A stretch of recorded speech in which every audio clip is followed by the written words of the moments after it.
Boa noite, igreja. Eu não sei como você está hoje, mas o salmo que vamos ler parece que foi escrito para hoje. Parece que o salmista te conhece. Na verdade, não foi o salmista, mas é o Espírito Santo que inspirou esse salmista, que te conhece e que fala uma mensagem para os dias de hoje. Vamos ler essa mensagem de paz, de justiça, de esperança, de glória, do Salmo 85, versículos 8 até 13. Salmo 85, a partir do versículo 8. Eu ouvirei o que Deus, o Senhor, disse.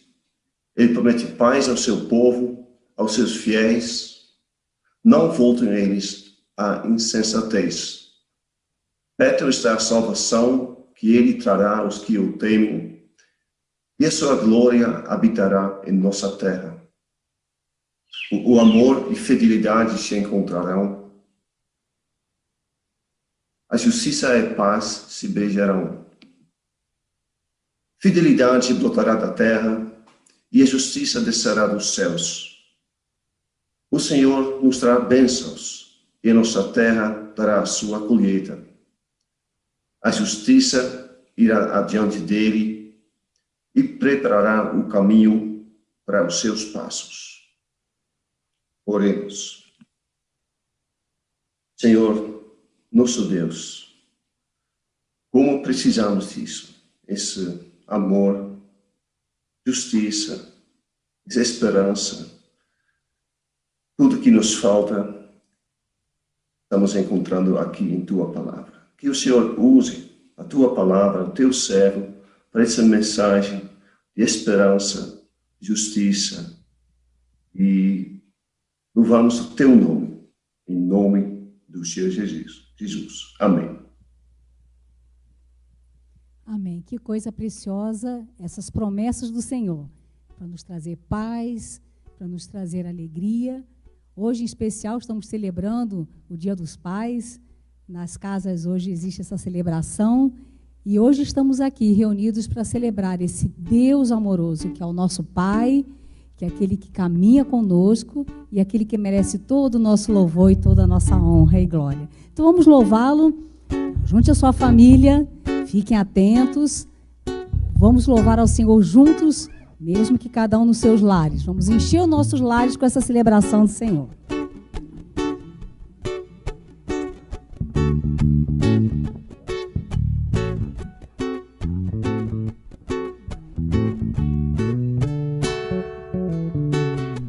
Celebrai com júbilo ao Senhor, todos os moradores da terra. Servi ao Senhor com alegria, apresentai-vos a Ele com cânticos.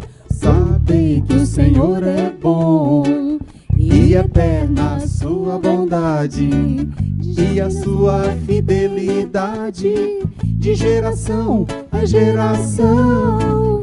Aleluia, glória, aleluia, aleluia, glória, aleluia, aleluia, glória, aleluia, aleluia, glória, aleluia, aleluia, glória, aleluia, aleluia, glória, aleluia, aleluia, glória, aleluia, glória, aleluia. Celebrai com júbilo ao Senhor, todos os moradores da terra. Servi ao Senhor com alegria, apresentai-vos a Ele com cânticos. Porque o Senhor é bom e eterna a sua bondade e a sua fidelidade de geração a geração. Aleluia, glória, aleluia, aleluia, glória, aleluia, aleluia, glória, aleluia, aleluia, glória, aleluia, aleluia, glória, aleluia, aleluia, glória, aleluia, aleluia, glória, aleluia, aleluia.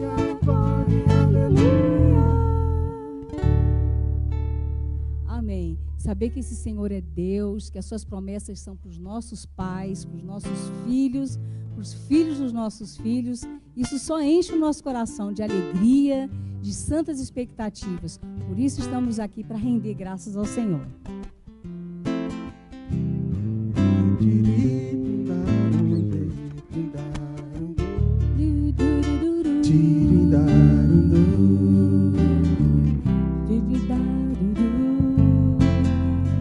Ó Pai Celeste, nós chamamos,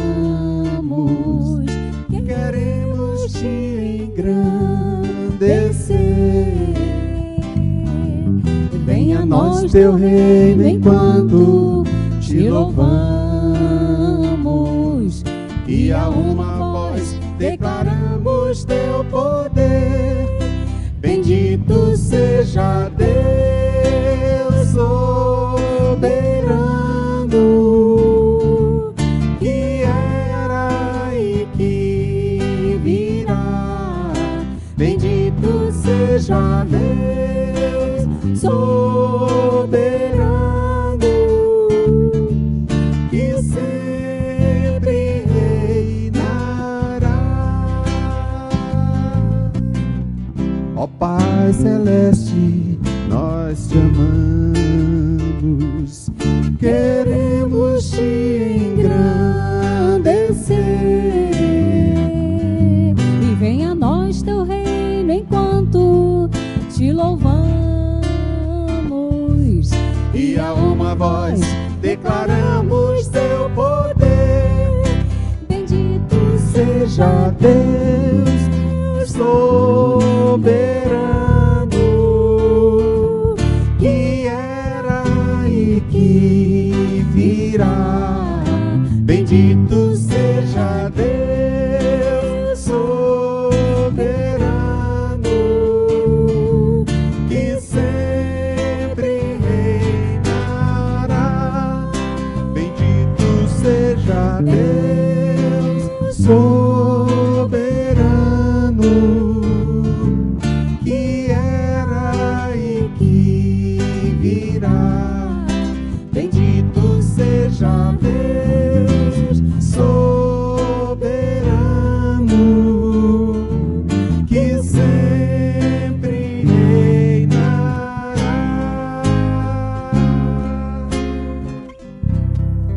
Amém. E há um doce espírito nos nossos lares, quando a gente se reúne como povo de Cristo. Um doce espírito que sopra, que tem falado aos nossos corações domingo após domingo. Então vamos também louvar essa presença santa do Senhor e que Ele encha o nosso coração essa noite e o nosso entendimento, para prestarmos culto e sermos profundamente edificados.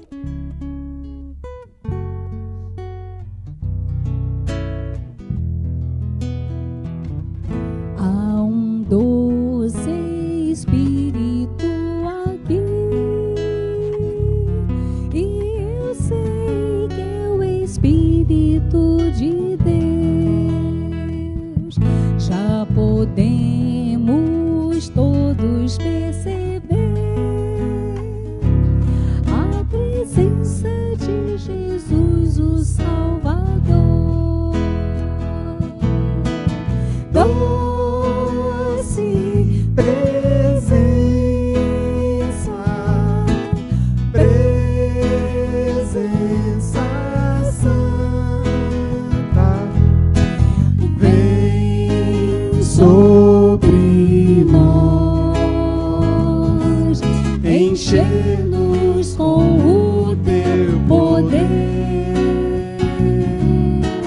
Te adoraremos por tua presença aqui, e que renovará os nossos corações. Louvado seja o Senhor. Mais uma vez, desde o início.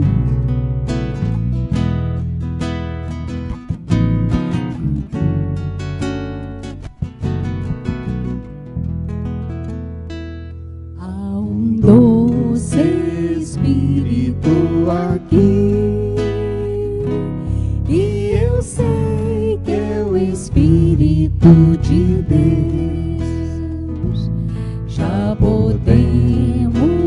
todos perceber a presença de Jesus, o Salvador. Doce presença, presença santa, vem sobre nós, encher-nos com o teu poder. Te adoraremos por tua presença aqui, e que renovará os nossos corações. Louvado seja o Senhor.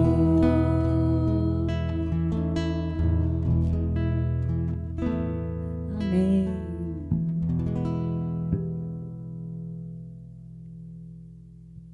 Atenção, atenção, criançada. Tô na área novamente.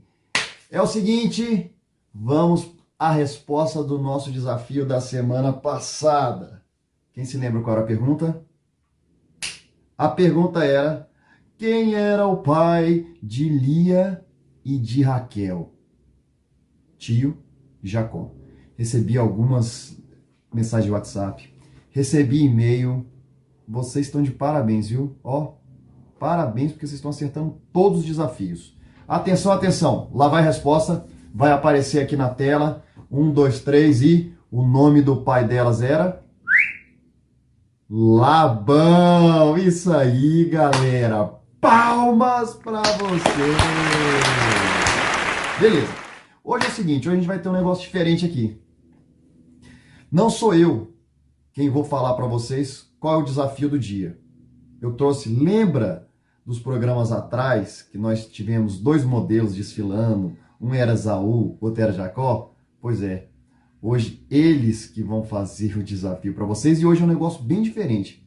Por isso que se vocês estão percebendo, eu vim antes da mensagem e não depois. Então se liga, porque agora eu vou bater um papo, eles vão bater um papo entre eles, eu vou sair um pouquinho aqui para deixar os dois sozinhos. Esaú e Jacó vão passar para vocês qual é o desafio de hoje, beleza? Não esqueçam, me mandem pelo WhatsApp, me mandem pelo e-mail, o e-mail vai aparecer aqui novamente. Opa! Tranquilo? Esaú, Jacó, cheguem aí, dê um recado para a criançada. Boa noite, galera, beleza? Estão lembrados de mim? Lembra? Esaú, lembra? Lá do vídeo dos modelos que desfilamos, eu e Jacó, meu irmão, vocês tinham que descobrir quem era ele, quem era eu. Lembraram? Então, hoje é o seguinte, nós viemos aqui, deixa eu poder falar com vocês. Deixa eu falar do desafio. Deixa eu falar para eles, deixa. O desafio de hoje. Deixa eu explicar. Posso? Posso falar? Fala, Jacó, pode falar. É o seguinte, galera, como vocês sabem, hoje é o Dia dos Pais, então o desafio não vai ser para vocês. O desafio vai ser para seus pais. Fala aí, Esaú. Ah, agora eu posso falar, né? Beleza. Então vamos lá. Pessoal, é isso aí. Deixa eu explicar. Falou. Hoje o desafio vai... Deixa eu explicar, deixa. Posso explicar? Galera, é o seguinte. Hoje o desafio vai ser pro seu pai. Sim, ele que vai responder a pergunta. E quem vai fazer a pergunta são vocês para isso. Eu tenho certeza que o pai acertaria. E eu tenho certeza que a mãe acertaria. O pai. Ô Jacó aqui, pai. Mãe! Ô Esaú aqui de novo. Vou falar então. Pode falar. Tá bom? Galera, é isso aí. Hoje o desafio vai ser feito por vocês para o pai de vocês. Então, prestem bastante atenção na pregação que a gente vai ter agora. E vocês vão bolar uma pergunta para o seu pai. Depois, vocês vão me mandar, escrevendo, a pergunta que vocês fizeram e se eles acertaram ou não. Minha mãe acertaria.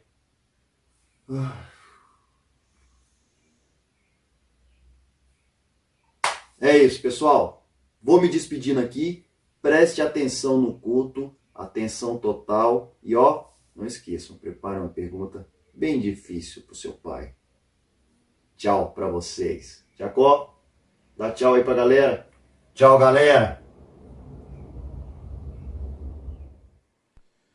Feliz Dia dos Pais, que Deus abençoe sua vida, que Deus abençoe sua família, sua casa. Estamos aqui mais uma vez nesse domingo para prestar culto ao Senhor e seguir um pouco mais nesse caminho que Gênesis traz para a gente sobre a vida dessa família patriarcal, né? Sobre esses patriarcas, suas famílias, seus dilemas. E espero que essa palavra seja desafiadora para você, papai, mas também para você, mamãe, e para todos os que estão participando com a gente no culto de hoje. Que Deus possa falar muito ao seu coração e eu convido você a orar comigo nesse momento. Obrigado, Senhor, por esse dia especial, por essa noite, por esse tempo que o Senhor nos concede novamente como igreja, nos reunirmos mesmo que por meio virtual. A gente te agradece porque nós temos sido aqui edificados, fortalecidos na caminhada e, de certa forma, a comunhão com o Senhor e com os irmãos tem permanecido e nós te louvamos por isso. Nós oramos nesse instante pedindo pelos pais que o Senhor venha abençoá-los, agraciá-los, guardá-los para a tua glória. Pedimos que o Senhor esteja dando cada um deles sabedoria no trato com seus filhos, no trato com suas esposas, seus cônjuges. Oramos para que o Senhor esteja guardando os seus caminhos, livrando-os de dificuldades, de percalços, e o Senhor possa continuar guardando essas vidas para a glória e para o louvor do teu nome. E agora que temos a tua palavra aberta diante de nós, nós te rogamos que o Senhor fale ao nosso coração, que o Senhor ministre a tua graça ao teu povo nessa noite. É o nosso pedido em nome de Jesus. Amém. Bem, hoje eu gostaria de ler Gênesis 37, apenas um versículo e meio de Gênesis 37, porque hoje eu pretendo falar sobre Gênesis 37 e também Gênesis 38, dando sequência a esses estudos que temos feito. Diz assim, Gênesis 37, versos 1 e a metade do verso 2. Jacó habitou na terra de Canaã, onde seu pai tinha vivido como estrangeiro. Esta é a história da família de Jacó. Esta é a história da família de Jacó. Nós tendemos a olhar para os capítulos 37 a 50 de Gênesis e entendê-lo como história de José. Mas a introdução para essa parte final do livro aqui, no capítulo 37, deixa claro para a gente que a história não é apenas de José, mas dos filhos de Jacó, muito embora o protagonismo de José ocupe boa parte desses últimos capítulos do livro de Gênesis. A Bíblia aqui está nos mostrando o caminho da redenção, o leito por onde corre o rio da graça de Deus na história. O Senhor indo ao encontro do homem, redimindo sua criação da queda no Éden. E os patriarcas são parte dessa história. Deus está chamando um povo, a partir de Abraão, para cumprir os seus projetos redentores na humanidade e em toda a criação. Em Gênesis 12, nós vemos o chamado de Abraão. Deus ali declara uma aliança com Abraão e sua descendência. Deus declara que abençoará Abraão, para que ele e sua descendência sejam uma bênção. Deus diz que abençoará a todos os que abençoarem Abraão. E diz mais, diz que todas as famílias da terra seriam abençoadas por meio de Abraão e de sua descendência. Nós vemos então aqui, desde que nós estamos estudando aqui o livro de Gênesis, temos visto Deus cumprindo o que prometeu a Abraão por meio de sua descendência, por meio de Isaque, de Jacó e do povo de Israel. Esse chamado e essa vocação vão se desenvolvendo no correr da história através de gente imperfeita, de famílias imperfeitas, como temos visto nos últimos domingos.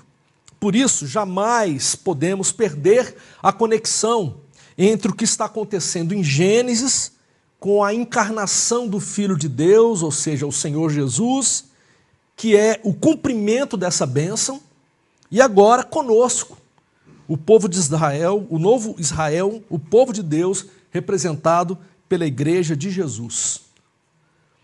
O leito do rio da graça de Deus continua, ele segue, ele passa entre nós. Ele permanece em nossos dias. O mesmo roteiro da redenção, a mesma estrada passa entre nós. E ela nos conduz ao dia final em que Jesus virá para estabelecer definitivamente o seu reino, o reino prometido desde os tempos do Antigo Testamento. E esse dia chegará com toda a sua força e vigor em breve. Você crê nisso? Veja então a conexão profunda que há entre essas histórias que estamos estudando nesses últimos domingos e o que acontece conosco hoje. Se a história antiga aponta para Jesus, agora nós somos o cumprimento das promessas de Deus. Hoje nós já não vivemos sob sombras desse entendimento, mas está claro diante dos nossos olhos a obra realizada por Jesus. Deus segue realizando seus propósitos mediante a aliança, o pacto que realizou inicialmente com Abraão, Isaque, Jacó, e que agora é sustentado por meio de Cristo Jesus, o nosso Senhor, o Rei e o Salvador. Somos o povo da aliança. Deus segue usando o seu povo, abençoando esse povo para que esse povo seja bênção, abençoando todos aqueles que abençoam o povo do Senhor, enquanto usa o povo do seu povo para abençoar todas as famílias da terra. Nada mudou. O projeto de Deus segue até o fim da história, dessa história, quando estaremos agora vivendo a realidade do reino na sua completude. Nós vimos até aqui a história de Abraão, o seu chamado desde Ur dos Caldeus para a terra prometida. Vimos também o nascimento de Isaque, que daria continuidade a esse projeto redentor. De Isaque nascem Esaú e Jacó, e Deus segue realizando os seus propósitos na vida de Jacó. Vimos a vida conturbada de Jacó, os enganos, as armações, a forma como se relacionava com Deus. Vimos como ele sofreu nas mãos de Labão, as mesmas dores que ele fez outros sofrerem, melhor dizendo. Mas Deus está trabalhando no caráter desse homem. Domingo passado, o pastor André nos relembrou e nos apresentou essa luta de Jacó com o anjo do Senhor no val de Jaboque, quando está prestes a encontrar com seu irmão Esaú. Vimos como foi uma luta dura e que foi a noite toda, uma luta que deixou marcas no corpo de Jacó, mas uma luta gloriosa e uma luta transformadora. Jacó agora é um novo homem, tem um novo nome. Seu nome agora é Israel, porque lutou com Deus e com os homens e venceu. Ele saiu ferido dali, mancando, mas transformado por Deus e por isso vitorioso. Israel, logo depois daquele encontro, daquela luta com o anjo, ele agora se encontra com seu irmão e eles se reconciliam. Nós vemos agora no capítulo 36 a família de Esaú. O versículo 9 diz que Esaú se tornou pai dos edomitas. Edom, lembra-se? Vermelho, não é a mesma a palavra para vermelho. E agora Esaú se transfere para os montes de Seir, porque, segundo o texto bíblico, o espaço em Canaã se torna pequeno para o rebanho dos dois. Eles agora são homens com enorme rebanho, estão agora dividindo um espaço. Então, Esaú vai para os montes de Seir. E assim, nós entramos no capítulo 37, quando a Bíblia, depois de nos apresentar a família de Esaú, agora nos apresenta a família de José. Versículo 2, esta é a história, a família de Jacó. Versículo 2, esta é a história da família de Jacó. Jacó habita na terra de Canaã, onde seu pai tinha vivido como estrangeiro. Nós vemos agora que ele está estabelecido, ele tem 12 filhos, nascidos de suas duas esposas, Lia e Raquel, e das servas de suas esposas, que agora são suas concubinas, né? Bila, que era serva de Raquel, e Zilpa, serva de Lia. A família é grande, muita gente. E muito embora Deus esteja realizando uma obra redentora por meio da família de Jacó, vemos que essa família não é perfeita, ela não é tranquila, harmoniosa. A luta com o anjo, a transformação, fruto daquela luta, não foi algo mágico para que a sua família agora se transformasse na família margarina, né, perfeita. Isso nunca acontecerá, pelo menos até que Jesus volte e o pecado seja banido de vez do nosso meio. Ainda encontramos uma família disfuncional, uma família com divisões, com preferências, com mentiras, com enganos, com violência. A partir de Gênesis 37 até capítulo 50 de Gênesis, praticamente José vai assumir o protagonismo da história, exceto em alguns momentos. Bem, José não é um menino fácil. Ele era o filho preferido de Jacó, filho de Raquel, a esposa preferida de Jacó. Era também o filho da velhice de Jacó. O nascimento de José foi o marco do rompimento, ou o marco inicial do rompimento de Jacó com Labão e a reversão da fortuna que Labão havia ganhado nas costas de Jacó. Jacó agora passa a acumular um patrimônio considerável e José é o marco dessa guinada. E agora Jacó pode retornar para a terra de seus pais com um patrimônio considerável. Isso tudo fazia parte de José, tornava esse menino um filho especial e um filho preferido. Só que Jacó não se dava conta do mal que aquela atitude de preferência provocava na vida dos seus outros 11 filhos. O texto, no capítulo 37, revela uma sequência de atos que vão gerando ódio no coração de toda a família contra José.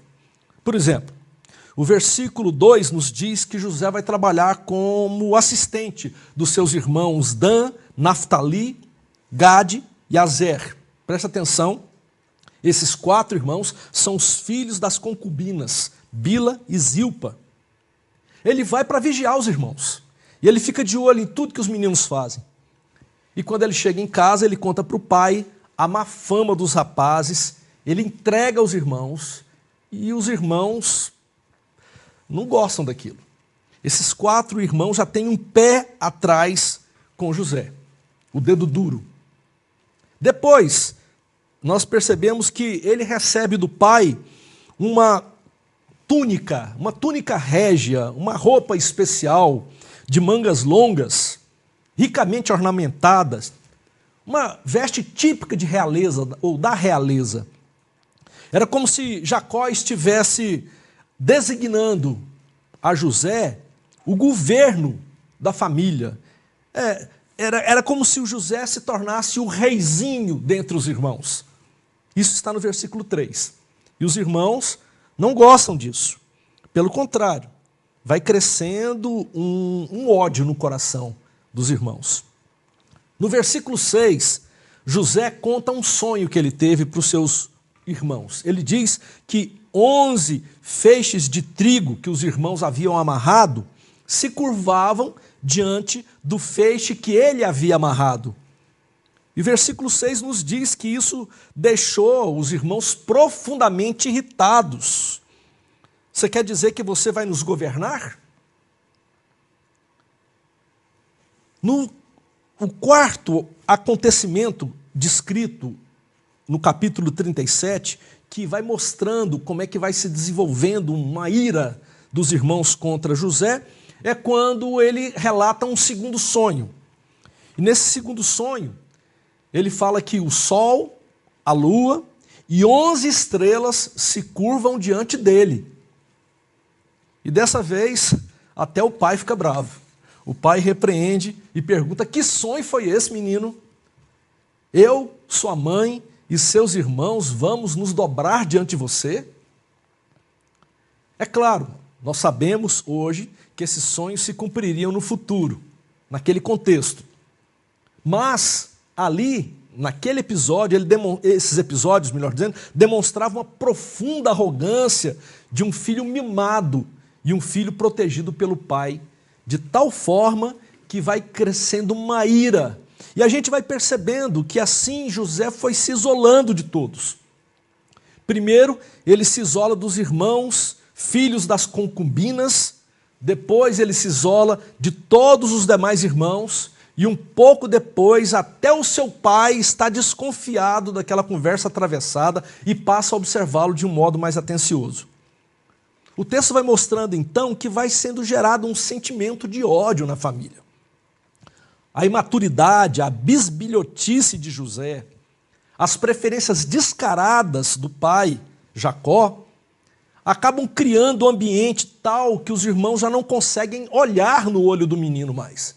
Já não conseguem voltar, falar com ele de maneira amigável como irmãos. É violência o tempo todo. Até que num determinado dia o seu pai mandou os irmãos, os filhos, melhor dizendo, para Siquém. Apenas José ficou em casa. Eles foram cuidar do rebanho. E aí o pai então disse: José, vai lá em Siquém, eu quero saber notícia dos seus irmãos, como é que as coisas estão acontecendo por lá. Era uma distância considerável. De Hebrom a Siquém eram 80 quilômetros. Próximo do destino, próximo de Siquém, José se perdeu. E ele ficou vagueando pelos campos até que ele encontra um estrangeiro. E através desse estrangeiro ele fica sabendo que os irmãos já não estão mais ali em Siquém, mas eles foram para Dotã. E ele foi ao encontro dos irmãos. Dotã ficava exatamente na rota de quem vinha do norte, com destino ao sul. É como que uma estrada natural.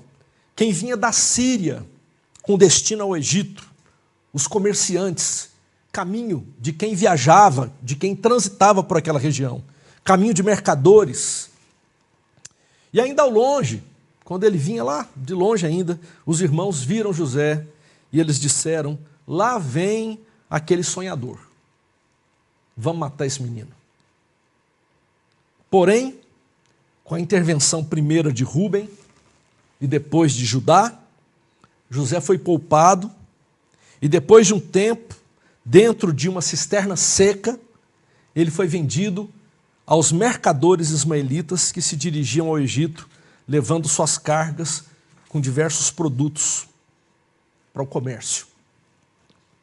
Então, eles matam um bode, mergulham a túnica real de José naquele sangue, vendem um menino e depois entregam a túnica ao pai dizendo: pai, achamos isso, veja se é a túnica do teu filho.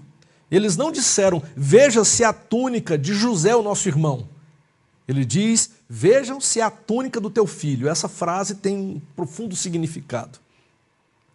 Um animal foi morto no lugar de José. Uma veste real foi manchada de sangue. E tudo isso aqui envolto em mentiras e enganos. São símbolos que nos lembram outras histórias, não é verdade? Nos lembram as histórias passadas, nos lembram as fraudes de Jacó, que engana seu pai Isaque com peles de cabrito e roupas de Esaú. Vejam, portanto, cabrito e roupa.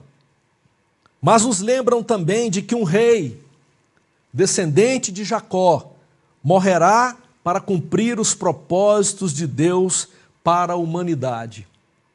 Alguém morrerá por todos. José desmonta quando ele recebe em suas mãos as vestes rasgadas e ensanguentadas. Ele recusa o consolo de todos e ele diz: chorando eu descerei à sepultura para junto do meu filho. E o capítulo se encerra com José chegando no Egito como mercadoria. Os midianitas venderam José a Potifar, oficial do faraó e capitão da guarda. Deus estava realizando uma obra redentora para a família de Jacó através dessa história marcada por traições, violências, enganos, como nós veremos no domingo que vem. Não vou antecipar. Mas há outros personagens aqui nesses 2 capítulos que nos chamam a atenção. Exatamente o texto diz, esta é a história da família de Jacó. Vamos ver então outros personagens dessa família de Jacó. São capítulos que contam a história da família de Jacó e não somente a vida de José. Vamos começar pelo filho mais velho, Rúben. Rúben aparece aqui. A gente às vezes passa rapidamente na leitura bíblica, ficamos tão focados em José que nos esquecemos de Rúben. Rúben é o filho mais velho, é o primogênito. Essa é uma posição de privilégio na cultura familiar daquele contexto. Rúben, sendo o mais velho, deveria ter uma posição destacada dos demais irmãos.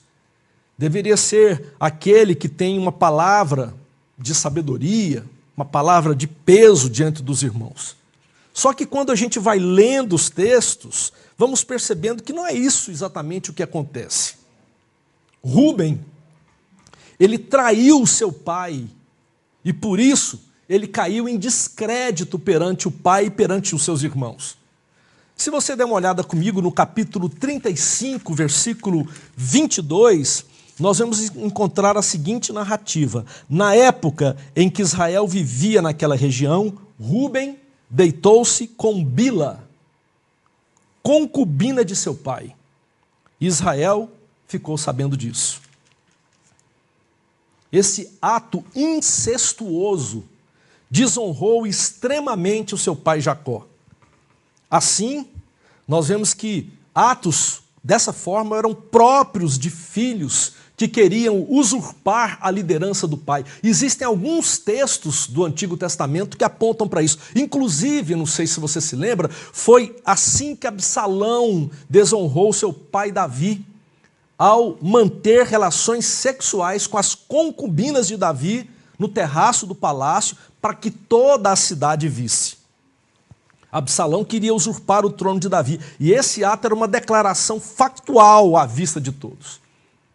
Desde então, quando Rúben então seduz a concubina de seu pai, ele se torna um líder ineficaz entre os irmãos.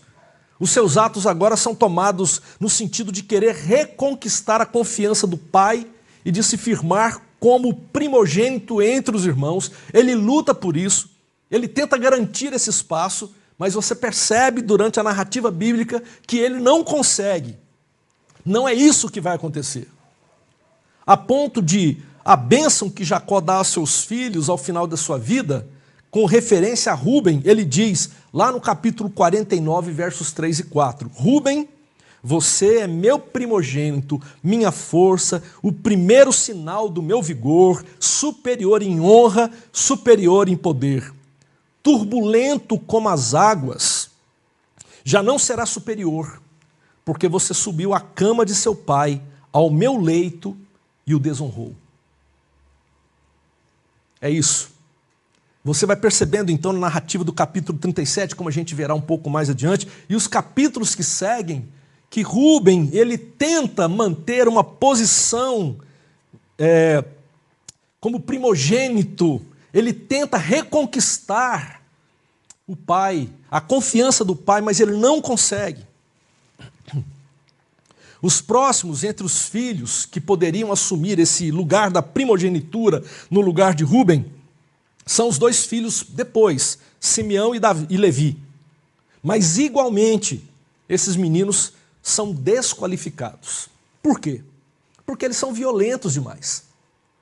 No capítulo 34, você percebe que aqui a gente fica sabendo de uma triste história no capítulo 34.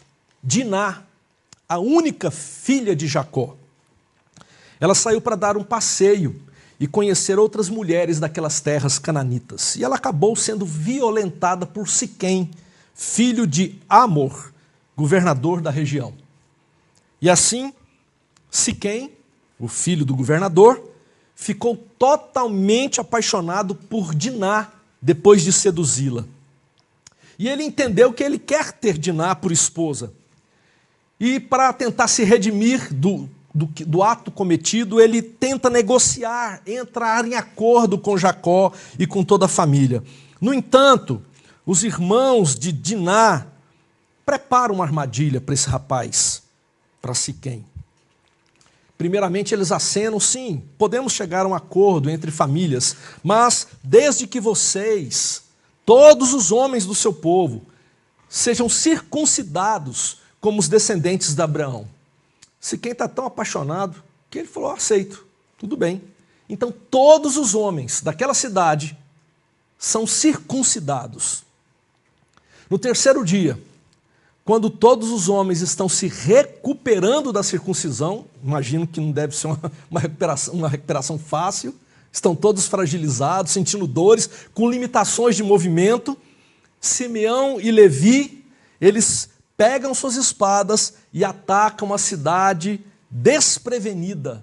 E eles matam todos os homens.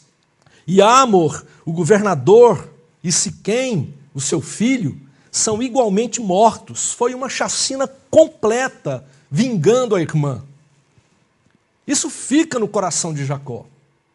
Isso desestabiliza a família e o respeito que a família teria por esses dois rapazes. Tanto que na bênção aos filhos, Jacó profere as seguintes palavras: Simeão e Levi são irmãos.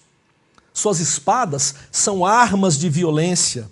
Que eu não entre no conselho deles, nem participe da assembleia, porque em sua ira mataram homens, e a seu bel prazer aleijaram bois, cortando-lhes o tendão. Maldita seja a sua ira tão tremenda e a sua fúria tão cruel. Eu os dividirei pelas terras de Jacó e os dispersarei em Israel. Isso está em Gênesis 49, versos 5 a 7. Bem, se não é Rúben, se não é Simeão e Levi, quem seria o próximo da lista? Qual seria o irmão, o quarto, que quem sabe poderia exercer essa função tão importante como primogênito, como conselheiro, como orientador dos demais? É Judá. Esse é quem aparece. Ele finalmente acaba assumindo um papel de importância entre os irmãos, uma liderança responsável. A bênção de Jacó a Judá, no capítulo 49, é bastante clara. Ele diz: os filhos de seu pai se curvarão diante de você. Judá é um leão novo. Você vem subindo, filho meu, depois de matar a presa. Como um leão, ele se assenta, ou seja, como um rei, e ele se deita como leoa, ou seja, uma mãe que alimenta os seus filhos. E a pergunta de Jacó é: quem tem coragem de acordar esse leão que é uma leoa? Versículo 10 do capítulo 49 de Gênesis diz: o cetro não se apartará de Judá, nem o bastão de comando de seus descendentes, até, preste atenção, até que venha aquele a quem ele pertence, e a ele as nações obedecerão. Aqui está uma profecia clara sobre Jesus, descendente de Judá, aquele que viria séculos depois para redimir o mundo por meio de sua vida, obra, morte e ressurreição. Ele que é o próprio Deus encarnado e que agora nos religa a Deus. Jesus, o leão da tribo de Judá, aquele que vencerá a morte, o pior e mais terrível de todos os inimigos, aquele que protege, mas ao mesmo tempo aquele que alimenta. Nós vemos nesses capítulos, então, os lampejos de ações de liderança de Judá sobre os seus irmãos. Quando José foi jurado de morte pelos irmãos, lembram? Primeiramente, lá foi Rúben quem se manifestou, no capítulo 37, versículos 21 e 22. Rúben queria, com isso, livrar José e levá-lo de volta ao pai. Diz: papai, está aqui o seu filho que o senhor tanto ama. Eles queriam matá-lo, mas ele está tentando reconquistar a confiança do pai. Quem sabe com essa atitude, ele como filho mais velho, que havia pisado na bola, pudesse reconquistar a confiança do pai. Só que, assim que ele diz para os filhos, para os irmãos, melhor dizendo, não vale a pena matar, não vamos matá-lo. assassiná-lo, mas jogam no poço. Era uma forma de morte também, porque ali ele não teria alimento, não teria água, provavelmente morreria ali por inanição. Rubem, depois de dar esse palpite, essa opinião, ele sai de cena. A gente não sabe se ele foi em busca do rebanho ou o que acontece, mas ele tem uma intenção, ele pretende voltar depois e nas costas dos irmãos, enganando os irmãos, livrar José. Mas quando ele volta e ele vai ao poço, José não está lá mais naquela cisterna seca. Eles já haviam tirado o menino e vendido para os mercadores ismaelitas. E quando ele vê o poço sem José, ele rasga as suas vestes e ele pergunta: o jovem não está lá, para onde irei agora? Gente, a resposta é simples. Se ele realmente está intencionado de salvar o seu irmão, a resposta era óbvia: tome o caminho dos mercadores e resgate o seu irmão. Mas Rubem não vai. Ele se alia à violência dos irmãos para obter uma resposta mais fácil à sua pergunta por meio da mentira. Você percebe que a atitude de Judá foi, de certa forma, diferente na intenção. Jacó iria morrer de fome e sede naquele poço se ali ele ficasse. Mas nós percebemos que a crueldade dos irmãos é tamanha que depois de jogarem José na cisterna, o menino no desespero, angustiado, provavelmente gritando bastante, eles se assentam para comer e se tornam insensíveis aos gritos de pânico do irmão de 17 anos de idade. Dá uma olhada comigo em Gênesis capítulo 37, verso 25. Todos os seus filhos e filhas vieram com 25, desculpe-me. Ao se assentarem para comer, viram ao longe uma caravana de ismaelitas que vinha de Gileade. Eles jogaram o menino no poço e foram comer. Judá então propõe que José seja vendido aos mercadores. E os seus irmãos concordam. Talvez fosse uma forma de dar uma oportunidade, uma chance de vida àquele menino. No capítulo 42, versículo 21, a Bíblia diz: vimos, quando eles se encontram no futuro, eles dizem: vimos como José estava angustiado, quando nos implorava por sua vida, mas nós não lhe demos ouvidos, jogamos ele naquela cisterna e deixamos morrer. Então Judá entra na história e fala: não, peraí, não vamos matar o menino assim não, vamos dar uma segunda chance. E ele então retira o menino da cisterna e eles então vendem José para os mercadores. Judá jamais poderia compreender que essa atitude seria o instrumento de Deus para livrar toda a sua família da fome e da completa destruição moral e espiritual a que estavam submetidos ali naquela acomodação à cultura cananeia. Eles estavam perdendo por completo a bênção de Deus. Mas Judá, apesar de algumas virtudes que a gente consegue perceber aqui nos capítulos que se seguem, ele é também um homem carregado de incoerências. Ele não é diferente de seu pai. Ele não é diferente dos seus antepassados. Ele não é diferente dos seus irmãos. Como eu disse há 2 domingos atrás, farinha do mesmo saco. Mas Deus age graciosamente na vida desse homem. O capítulo 38 é um capítulo terrível. Nós vemos aqui Judá deixando seus irmãos, deixando a casa do seu pai e indo morar entre os cananeus. Ele abandona a família, ele rejeita a aliança de seus antepassados e ele passa a morar na casa de um homem em Adulão, chamado Ira. E ali ele se casa com uma mulher cananeia, que a gente não sabe o nome, mas ela é filha de um homem chamado Suá. Com essa mulher ele teve 3 filhos. Onã e Selá.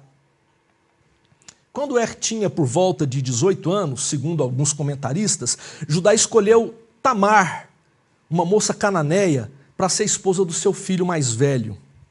Um sinal claro de que ele estava realmente rompendo com a aliança familiar, porque agora, além de ter casado com uma mulher cananeia, ele estava dando seus filhos a mulheres cananeias. Então, seguindo ali eles se casam, só que era um homem perverso.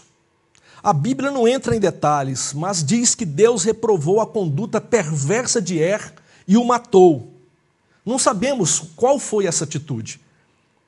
Então, seguindo as tradições, vale a pena lembrar que isso aqui é antes da lei mosaica, tá? Então, seguindo as tradições, Judá diz a Onã, o seu segundo filho, case-se com Tamar. E assim seria suscitado descendência para o irmão falecido. Onã, respeitando o pai, se casa com Tamar, mas sempre que coabitava com ela, ele lançava o seu sêmen no chão, porque ele não queria dar filhos a Tamar. E a Bíblia diz que o Senhor reprova a atitude de Onã de tal forma que também o mata. Resta quem? Selá. Só que Selá, nessa altura, era um menino. Era o último filho de Judá. Era uma criança ainda. Então, Judá diz para Tamar, vai morar como viúva na casa de seu pai, até que Selá cresça.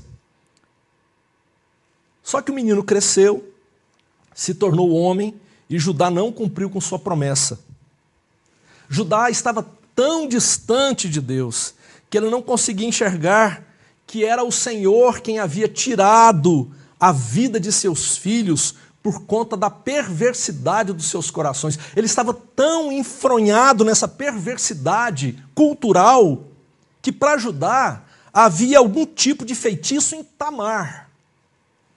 E entregar a ela, o seu filho mais novo, seria entregar o menino Selá para a morte. Então, a culpa é dela, a culpa não é dos filhos, você já viu esse negócio, né? Sempre a culpa é dos outros, nunca dos nossos filhos. E quando a esposa de Judá então morre, ele foi com seu amigo Ira ver os tosqueadores dos seus rebanhos em Timna, uma cidade, uma região próxima. A tosquia, segundo os comentaristas, era uma verdadeira festa, reunia muitas pessoas na época. E ele então sai para participar desse momento da tosquia do seu rebanho. Quando Tamar, a nora, fica sabendo que seu sogro está a caminho e que vai passar por ali, ela se veste como uma prostituta cultual, põe um véu sobre a cabeça, porque as prostitutas cultuais elas não deveriam ser identificadas, e ela vai para a estrada, por onde Judá haveria de passar. Judá está completamente distante dos caminhos de seus antepassados. Ele está comprometido com a cultura de Caná, uma cultura que realiza cultos da fertilidade por meio de fornicações rituais, por isso prostitutas cultuais. A descida geográfica de Judá, dos altos do Hebrom, lá no capítulo 35, versículo 27, para as terras baixas de Canaã, revelam exatamente a condição espiritual que esse homem encontra. Ele caminhou para baixo.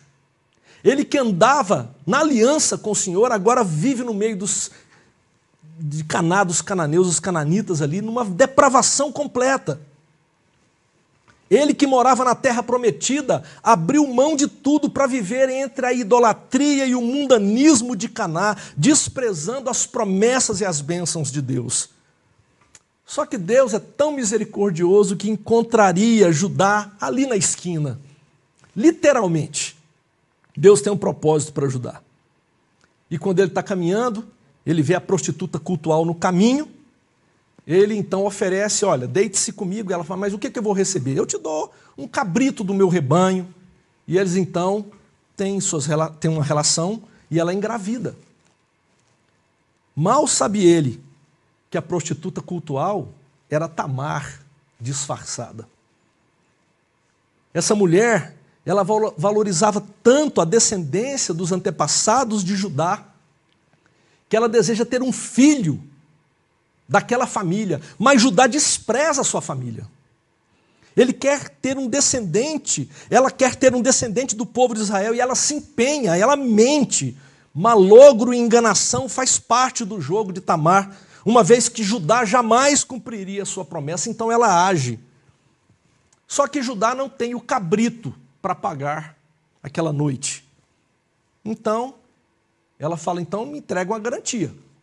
Ele então entrega para ela, a pedido dela, o seu selo, com um cordão, provavelmente era um colar assim com um selo, que ele carregava no pescoço, e um cajado também com as marcas dele.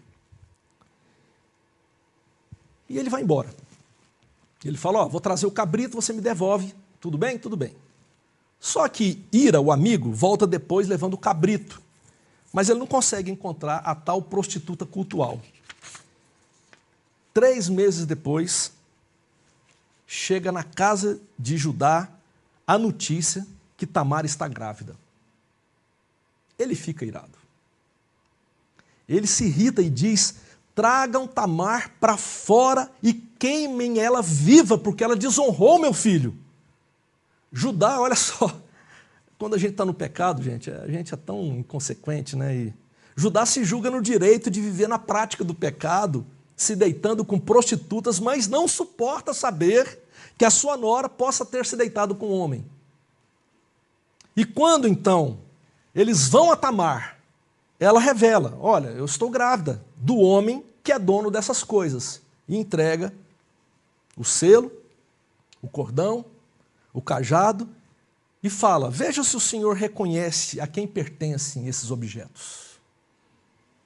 Perceba, novamente um cabrito envolvido, vestes e adereços, como na relação Jacó e Ismael, como na relação José e Jacó. Judá, então, olhando para aquilo, ele cai em si. E ao invés de condená-la, ele diz, ela é mais justa do que eu. Judá reconhece o seu pecado. O texto diz que ele não volta mais a ter relações com Tamar. Os sinais são de um arrependimento.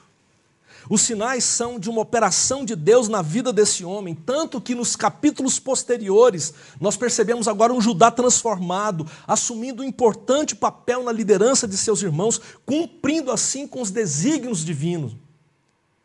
O que dá a entender é que Judá agora volta para o seio da família e ele agora segue com a família até o Egito. De Tamar, que havia se engravidado do próprio sogro, nascem 2 meninos, gêmeos, à semelhança de Esaú e Jacó. E enquanto Tamar dava luz, um dos menininhos botou a mão para fora, eles amarraram um cordãozinho vermelho no braço do menino e falou, esse nasceu primeiro. Só que na hora que tiraram, quem saiu foi o outro. O menino recolheu a mão, o irmão saiu primeiro, repetindo a história do mais novo que se coloca à frente do primogênito. Tudo é cíclico nessa história. Os meninos são chamados de Pérez, a esse que conseguiu uma brecha para sair primeiro, e Zerá, o do fio vermelho no pulso. Vermelho, Esaú, Edom, tudo se parece, não é? Mateus, capítulo 1, eu gostaria de dar esse pulo lá para o Novo Testamento, para chamar a atenção de vocês para um fato bem interessante. Eu não sei se você tem a sua Bíblia aí, mas se você olhar comigo para Mateus capítulo 1, o texto bíblico em Mateus, ele traz para a gente a genealogia de Jesus. É assim que começa o texto de Mateus. Mateus escreve o Evangelho, essa carta, anunciando Jesus para o povo judeu.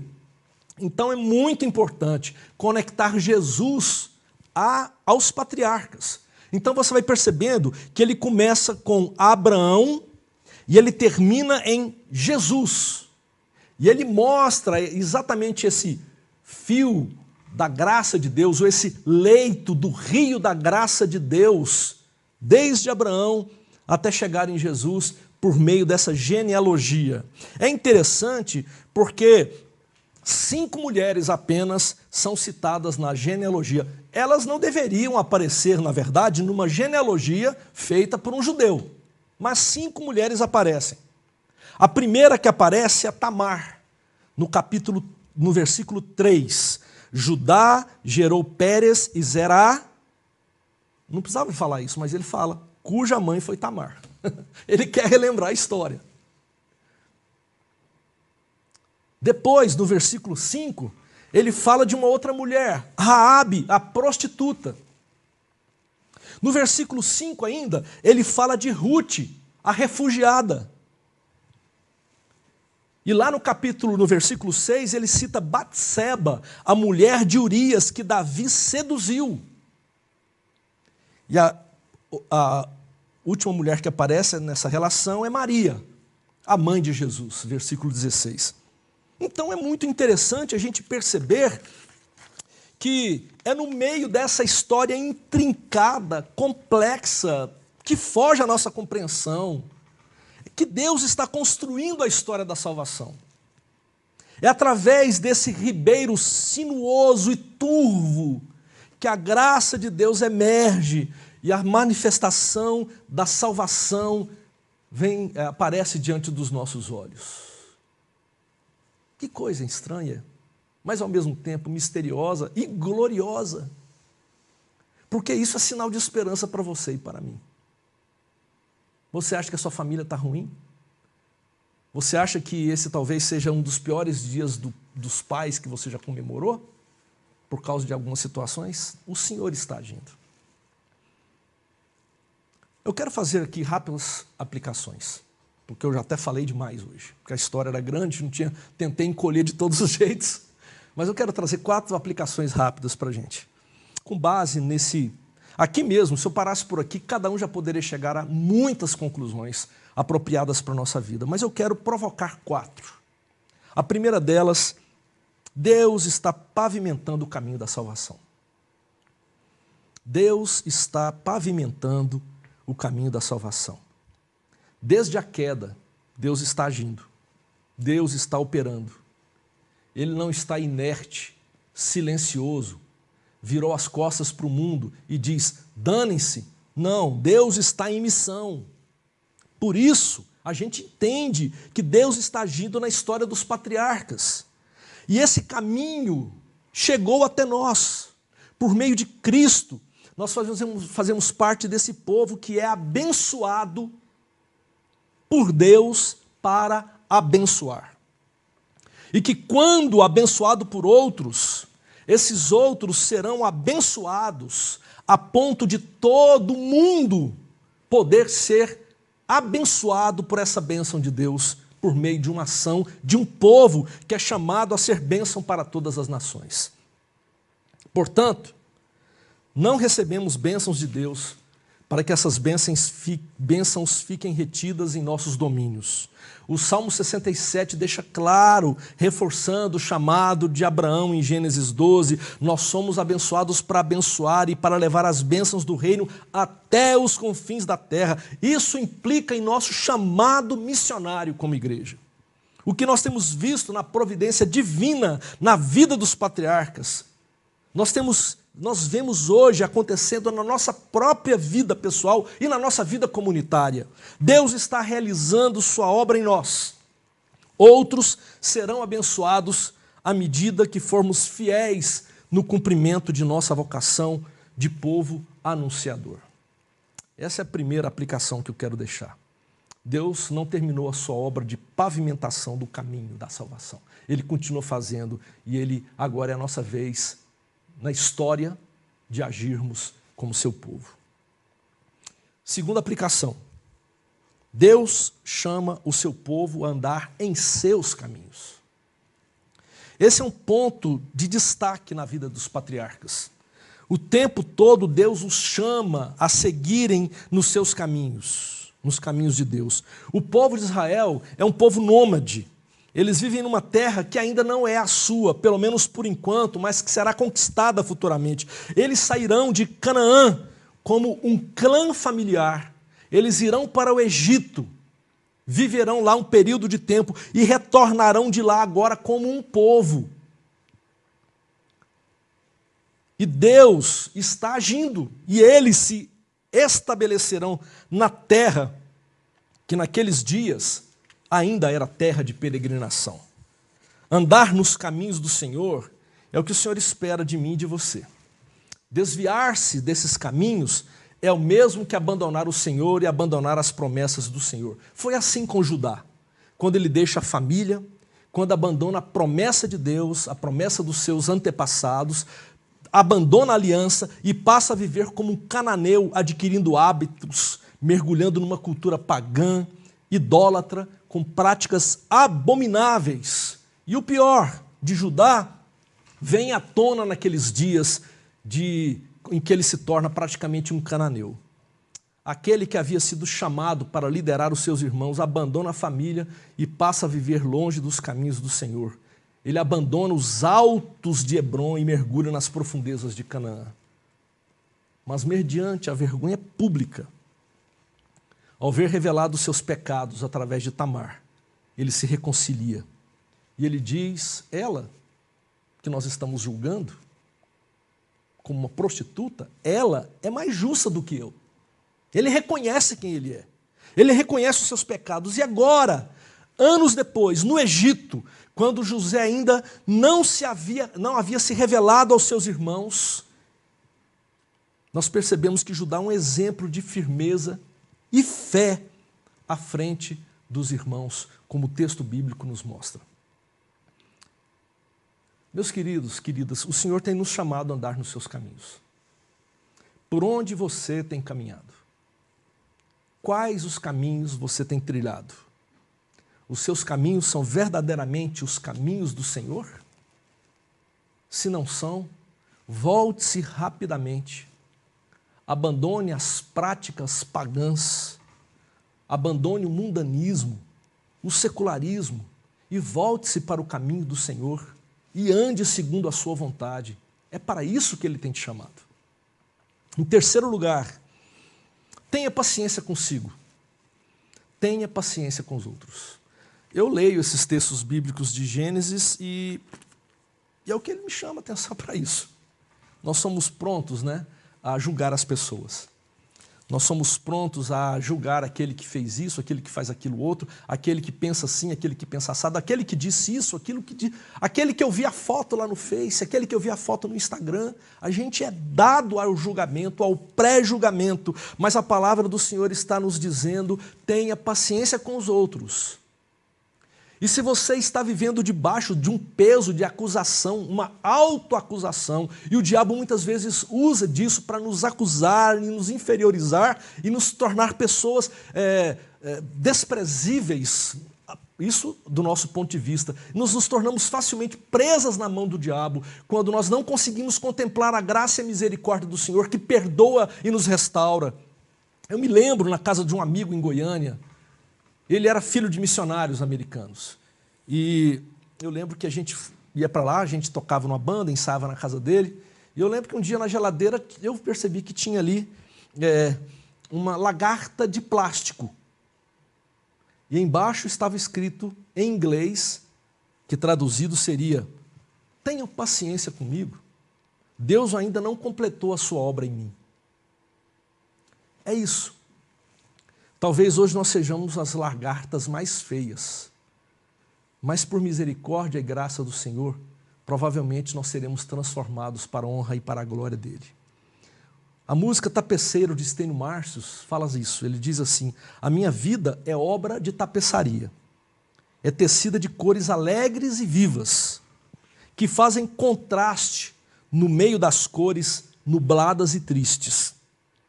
Se você olha do avesso, imagino que você já deve ter visto uma obra de tapeçaria do avesso, você nem imagina o desfecho. No final das contas, tudo se explica, tudo se encaixa, tudo coopera para o meu bem. Quando se vê pelo lado certo, muda-se logo a expressão do rosto, obra de arte para a honra e glória do tapeceiro. É isso que o Senhor está fazendo em nós. O Senhor está operando obra-prima em mim. Uma música minha fala sobre isso. O Senhor está tecendo a sua obra em mim. Deus estava operando na vida da família dos patriarcas. Deus está operando na sua vida. Deus está operando em minha vida. Deus está operando na vida do irmão. Tenha paciência consigo. Tenha paciência com os outros. Deus não descansa a sua mão. O que nos compete é cooperar com essa obra do Senhor, amando os irmãos e buscando viver uma vida santificada, justa, honesta, sensata, sincera para a sua glória. Incoerências sempre aparecerão, mas precisamos voltar para os caminhos dele, clamar por graça e misericórdia. E por último, essa história fantástica dos patriarcas nos ensina que todos os caminhos convergem para Cristo Jesus. Há uma tendência atual, moderna, de desconsiderar o Antigo Testamento. O Antigo Testamento é muito violento, o Antigo Testamento é muito quadrado, não sei o que lá, eu gosto só do Novo Testamento. Outros já fazem uma preferência mais elitizada ainda. Eu só gosto dos evangelhos, porque as cartas de Paulo também, ele fala das mulheres, fala de não sei quem, não sei o que lá. Cara, é a palavra de Deus ou não é? Nós temos visto os cristãos desconsiderarem o Antigo Testamento, fazendo da palavra do Senhor, escolhendo na palavra do Senhor o que lhes agrada e tornando a palavra deles, a sua vontade, o que é a palavra de Deus, e desconsiderando o resto tudo. Não. O Antigo Testamento aponta o tempo todo para Jesus. Promessas e mais promessas apontam para Jesus como rei. O descendente de Davi que viria para restaurar o reino de Deus, para redimir o perdido, para restaurar a criação. Nós vemos aqui hoje o leão, a figura representativa de Judá. Jesus, o leão, que ao mesmo tempo é o cordeiro que é morto, que é substitutivo pela morte de José, ao mesmo tempo é o leão de Judá. Jesus, portanto, está representado o tempo todo no Antigo Testamento. Ele está apontando para a sua graça e misericórdia em nosso favor. São diversas imagens apontando para Jesus, aquele que virá e que já veio para resgatar, para redimir a nossa vida e que completará essa obra em nós em breve, aleluia por isso. E agora, nós que temos o privilégio de não andar mais nas sombras da revelação, mas hoje temos a revelação clara e limpa diante dos nossos olhos, podemos contemplá-la mediante as Escrituras, podemos hoje ler uma história de José e interpretá-la porque já sabemos o fim. Hoje nós podemos conectá-la com o Novo Testamento. Que bênção, que privilégio maravilhoso o Senhor nos tem dado. O que temos feito com isso? Jesus de Nazaré, o meu Senhor, o meu Rei, o meu Libertador, o meu Salvador, ele está o tempo todo no Antigo Testamento. As evidências de que ele viria estão aqui o tempo todo. E quando a gente lê histórias como essa, a gente chega a se emocionar. Nós temos agora a graça de viver debaixo dessa realidade. O que nós temos feito com essa realidade? A pergunta que Rubem fez é simbólica. Ele diz assim: o jovem não está lá, para onde irei agora? Diante dessas realidades todas que temos visto, para onde você irá agora? Ele preferiu a mentira do que libertar o seu irmão. E pagou o preço por isso. Mas Deus, por sua graça e misericórdia, construiu a história que nós conhecemos hoje. Para onde você irá agora com essa verdade que está diante dos seus olhos? Vamos orar? Obrigado, Senhor, pela palavra Tua, que é tão maravilhosa e tão libertadora, que vem ao nosso encontro, que conta a história de homens e mulheres muito parecidos conosco, famílias parecidíssimas com as nossas. A gente às vezes olha para a nossa família e fala: caramba, a nossa família não tem jeito. Mas a gente olha para essas famílias, parece que as nossas são até melhores do que algumas dessas que temos visto. É tanta mentira, tanta violência, tanto pecado, mas o Senhor agiu ali, o Senhor tem agido. Nós queremos Te louvar, Te glorificar. E eu quero orar nesse dia, pedindo que o Senhor, através da operação do Teu Espírito Santo, vai transformando a nossa vida para a glória do Teu nome. Nós precisamos do Senhor. Nós necessitamos da Tua graça e da Tua misericórdia. Abraça-nos, Senhor. Ajuda-nos a nos livrar desse pessimismo e ajuda-nos a viver uma vida santificada para a glória do Teu nome. O leito do rio da graça do Senhor passa entre nós. Que tenhamos olhos para ver, que tenhamos sensibilidade para perceber e conectar com a história que tem está diante de nós mediante a tua palavra. Obrigado pelo teu grande amor.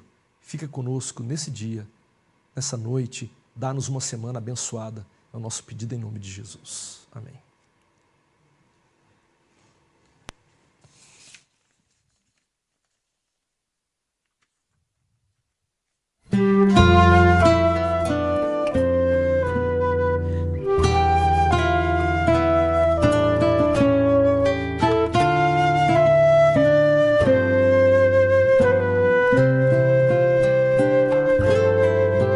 Eu creio em meu Deus, meu Pai Criador, bondoso e fiel Senhor. Eu creio nele, enfim, pois deu em meu lugar seu Filho para me salvar.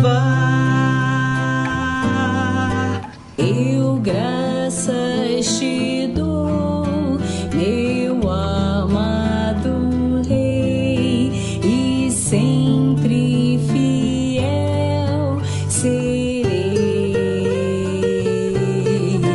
Meu Deus, meu Senhor, de tão grande amor, Eu quero seguir-te, eu quero seguir-te, eu quero ser mais de ti. Vamos adorar a Deus.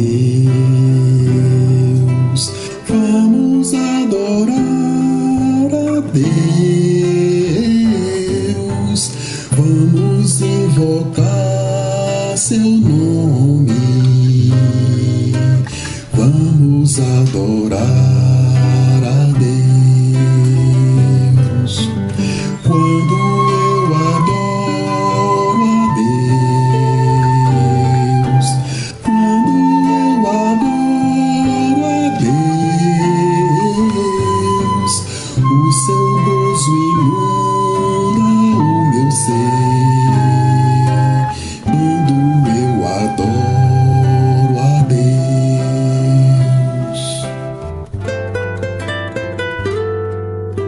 A único que é digno de receber a honra e a glória, a força e o poder, ao Rei eterno, imortal, invisível, mas real, a Ele ministramos o louvor. Coroamos a ti, ó Rei Jesus, coroamos a ti, ó Rei Jesus, adoramos o teu nome, nos rendemos a teus pés, consagramos todo o nosso ser a ti. Consagramos todo o nosso ser a ti. Eu quero ser Senhor amado, como um vaso nas mãos do oleiro. Quebra minha vida e faz-a de novo.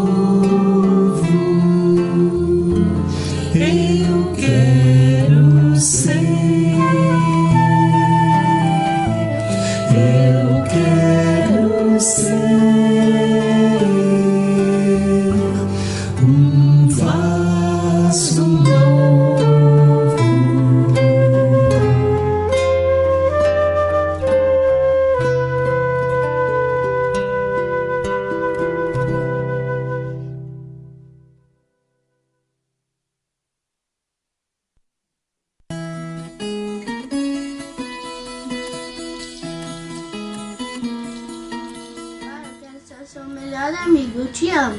Pai, você é muito incrível, a gente te ama muito. E eu sei que quando você liga é um aviso pra gente, porque você vai estar tentando nos ajudar, pra quando a gente crescer a gente ser igual a você. Um ótimo pai. Obrigada. Papai, a gente te ama muito, muito. E a gente tá certa. A gente te ama bastante. Beijo, tchau. Feliz Dia dos Pais, papai. Eu aposto que a gente faz muitas coisas juntos nesse dia. Um beijo, tchau. Pai, vou procurar seguir suas pegadas, mesmo caminhando em outra estrada. Quero que você conte comigo, você é meu melhor amigo. Papai, feliz Dia dos Pais, te amo. Eu adoro passear com você. Eu te amo, papai, é os pais. Ai!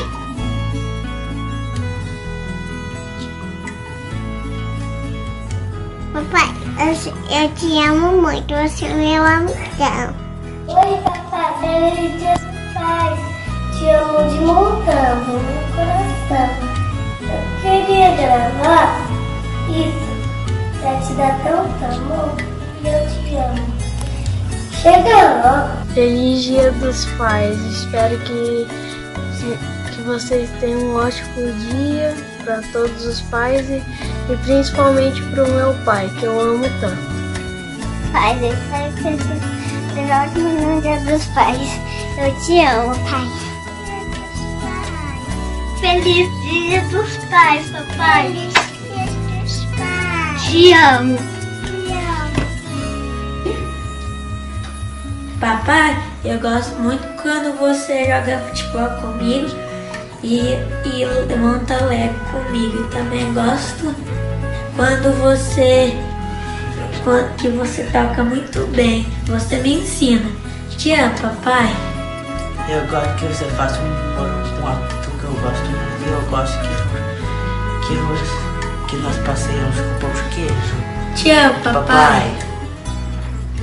Te amo.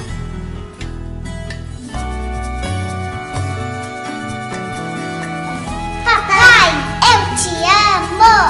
Papai, eu te amo. Manda um beijo. Pai, você me inspira todos os dias. Eu te amo muito. Beijos. Você ama seu papai?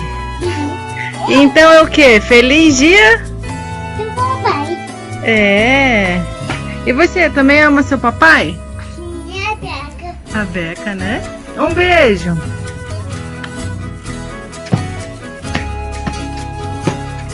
Parabéns, pai. Te amo, pai. Oi, pai. Eu gosto muito de você. Eu nunca te esqueço. Eu nem sei o que dizer, porque você é uma ótima companhia. E eu só consigo lembrar de quando você faz os momentos ótimos comigo. Obrigada, pai, por cuidar da gente, por amar muito a gente, nos dar muito carinho e sempre fazer o seu melhor para agradar a gente. A gente te ama muito. Feliz Dia dos Pais pro melhor pai do mundo. A gente te ama. Beijo. Feliz Dia dos Pais, pai. Pai, te amo demais. E você é meu pai querido. Te amo, sempre vou te amar. Eu te amo, pai, e eu sempre irei te amar, porque você é meu pai. Tchau. Papai, te amo muito, muito, muito. Papai, te amo muito, muito, muito. Sempre vou te amar. Você é uma inspiração pra mim. Feliz Dia dos Pais. Papai, eu te amo muito. Beijo. Tchau. Papai, eu te amo muito, muito, muito, muito mesmo. Mais do que chocolate. Beijo. Pai, eu gosto muito de você e eu adoro te ajudar. Te amo muito. Pai, eu gosto quando você faz um almoço bem gostoso, a gente brinca junto, eu faço pizza junto com você. Papai, você é meu nome. Feliz Dia do Pai, eu te amo.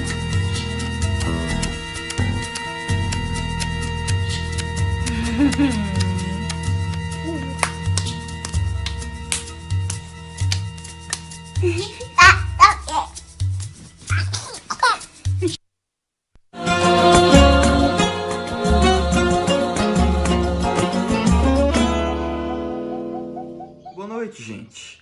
O Conselho da Igreja se reuniu nesta semana e decidiu manter os cultos de forma online.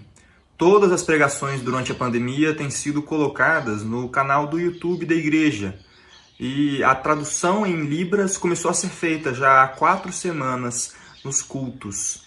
A secretaria e o gabinete pastoral da igreja continuam abertos para atendimento presencial nas manhãs de terça e quinta-feira. Se você quiser ter o atendimento presencial lá na igreja, entre em contato antes com o Rubão. O Conselho também definiu que as eleições para pastor, presbítero e diácono, que aconteceriam em abril e agosto deste ano, seguem adiadas também por tempo indeterminado. A ideia é que as votações ocorram assim que nós voltarmos com as atividades presenciais. No próximo domingo começa o 3º e último ciclo de aulas da Escola Bíblica Dominical. Então, acabando o culto, pega o seu celular, vai correndo lá para o site da igreja e faça sua inscrição para um dos 3 cursos que serão oferecidos. Se você demorar, o Stelvio vai desrespeitar a quarentena e vai aí na sua casa para te dar um cascudo. Brincadeira, mas faz aí. Nessa terça-feira, às 7h30 da noite, nós teremos mais um culto, dessa vez pelo aplicativo Zoom. A nossa anciã, a Cláudia Barbosa, também conhecida como Senhora do Destino, ou Dandara, é quem dará o estudo dessa semana. Já na sexta-feira, às 7h da manhã, nós temos mais uma reunião de oração. Participe conosco. A igreja tem conseguido manter as suas contas em dia durante a pandemia. A IPLN pede que os membros da igreja continuem sendo fiéis no dízimo e na transferência também das ofertas, para que a IPLN passe por esse período tão complicado sem deixar de cumprir suas responsabilidades, inclusive com os nossos missionários. Boa noite e boa semana para todos.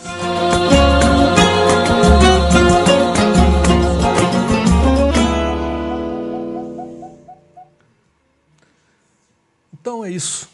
Foi bom participar com vocês desse momento de culto, de celebração ao Senhor. Desejo que vocês tenham uma semana rica, abençoada. E voltamos a nos encontrar na terça-feira no estudo bíblico de terça e também na reunião de oração na sexta-feira às 7h da manhã. Alguns grupos familiares estão se reunindo, tá bom? Então, vamos aí procurar, caso você tenha interesse em participar, pode entrar em contato comigo. Deus abençoe vocês, vamos ter uma última oração e seremos despedidos com a bênção. Obrigado, Senhor, por essa noite, obrigado pela Tua palavra, obrigado pelas músicas, obrigado por esse tempo de comunhão com o Teu povo. Continue, Senhor Jesus, sustentando a Tua igreja, sustentando o Teu povo. Oramos por nossa cidade, oramos pelos muitos que estão nos hospitais nesse exato momento, rogamos graça e misericórdia sobre eles, aqueles que estão na UTI, em situação grave, que por favor que o Senhor os visite, que o Senhor os livre desse sofrimento, que o Senhor traga cura a cada um deles. Oramos pelos médicos, pelos enfermeiros, por todas as pessoas que estão envolvidas nos trabalhos essenciais da nossa cidade, guarde-os para a Tua glória. Oramos por nosso país, pela nossa nação, oramos pelo governo da nossa nação, pedimos que o Senhor tenha misericórdia e lhes dê sabedoria para saber agir de maneira sensata no meio de uma crise terrível como essa que estamos vivendo. Oramos pelo mundo, que o Senhor tenha misericórdia e que o Senhor nos guarde para a glória do Teu nome. Nós precisamos de Ti, Pai, em nome de Jesus. E agora, queridos, que a graça do Senhor Jesus, o amor de Deus o Pai, a comunhão e o consolo do Espírito Santo de Deus repouse sobre sua vida, sobre sua casa, sobre sua família e sobre todo o Israel do Senhor, o novo Israel, espalhado sobre a face da terra, desde agora até o dia glorioso da volta de Jesus, em que estaremos com Ele a toda a eternidade. Aleluia, aleluia, glórias a Deus. Amém. Boa semana.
Flores e frutos, montanhas e